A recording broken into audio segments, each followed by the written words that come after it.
ഇന്ന് ലോക ഹൃദയ ദിനം. ഒരു മിനിറ്റ് ശ്രദ്ധിക്കൂ. നിങ്ങളുടെ ഹൃദയത്തുടിപ്പ് നിങ്ങളുടെ കയ്യിൽ സുരക്ഷിതമാണ്. നോക്കാം അതെങ്ങനെ. ഞാൻ Blessy Jacob, cath nurse, STEMI coordinator, Burjeel hospital, Abu Dhabi. എൻ്റെ കാർഡിയോളജിസ്റ്റിൻ്റെ നിർദ്ദേശപ്രകാരം ഞാനും എൻ്റെ ടീമും യങ്സ്റ്റേഴ്സിന് എന്തുകൊണ്ടാണ്, അതായത് 45 ഇയേഴ്സ് ബിലോ എന്തുകൊണ്ടാണ് ഇത്രയധികം ഹാർട്ട് അറ്റാക്ക് ഉണ്ടാകുന്നത്, life style, stress, family history, ignoring warning signs and symptoms and ignoring yourself, no annual health checkup.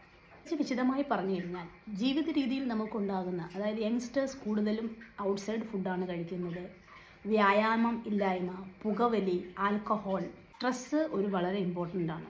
Work stress, family stress, ignoring warning signs and symptoms and ignoring your self.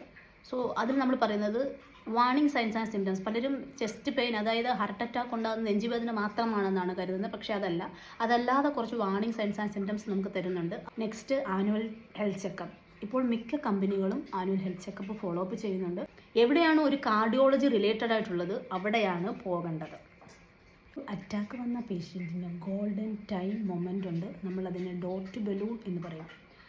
ആ സമയത്തിനുള്ളിൽ ആ patient ഒരു cardiology ഹോസ്പിറ്റലിൽ എത്തിച്ചേർന്നാൽ തീർച്ചയായും ഒരു പരിധി വരെ നമുക്ക് ആ പേഷ്യൻറ്റിനെ ജീവിതത്തിലേക്ക് തിരിച്ചു കൊണ്ടുവരാനായിട്ട് സാധിക്കും.